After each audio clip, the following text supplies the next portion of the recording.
Chapter 1874. Cynthia walked very fast. She strode in like a meteor and went straight to the dining table where Alex was. And Adam Smith followed her step by step with a respectful attitude. When Alex was still a few meters away, Cynthia smiled and said, "Oh, Alex, I haven't seen you for so many years.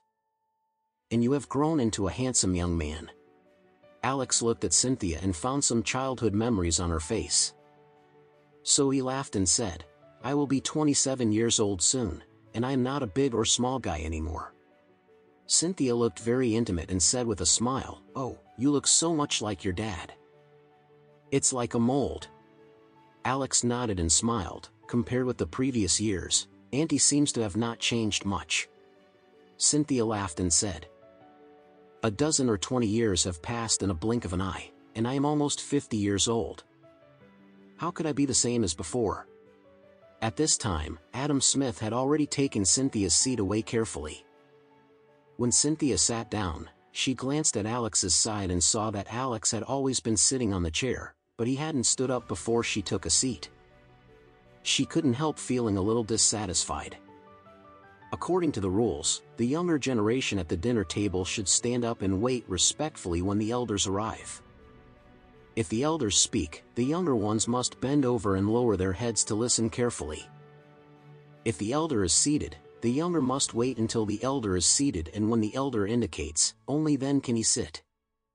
But Alex did well. His butt looked like it was glued to the chair all the way. Not to mention standing up, he didn't even bother to move. Cynthia felt annoyed all at once. She actually didn't have a good impression of Alex. If Alex kept missing and never showed up again, it would naturally be best for her. But she didn't expect that this kid, after being gone for so many years, suddenly jumped out to divide the assets of the Anderson family. What made her even more unacceptable was that the old master gave him Diamond Group and 10 billion cash. That was not enough. He even wanted him to return to the Anderson family. She looked at Alex, who was dressed in ordinary clothes, had an easygoing temperament, and showed some ignorance of etiquette, and she thought to herself, what qualifications does such a person have to return to the Anderson family? Any direct member of the Anderson family has received aristocratic education since childhood. Then they went abroad for advanced studies. Compared with Alex, who only spent a year as a senior in Orris Hill, it is a heaven and earth difference. Letting such a semi-illiterate return to the Anderson family will definitely disgrace the family. However, although Cynthia didn't like Alex very much in her heart, she did not dare to go against her father's instructions. After all, after she and her husband completely separated, her wishful thinking was to return to the Anderson family so that, in the future, she could get a share of the family's assets. But since she was a married woman trying to return to her natal family to claim inheritance, she was naturally repelled by the Andrew and Chanyun brothers. In this case, if Cynthia still wanted to get some assets, she had to rely on her father's strong support.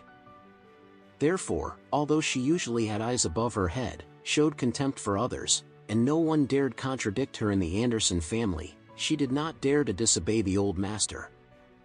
Whenever he gave her a task, she always did her best to please him. So, she reminded herself in her heart, this time, I have to carry out my father's arrangements perfectly.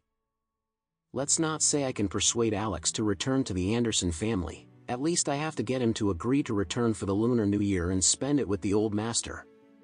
Thinking of this, she suppressed her dissatisfaction with Alex and said with a smile, Alex, you have really suffered in Orris Hill these years. My family hasn't seen you for so many years, and all of them miss you very much. When do you want to come home and have a look?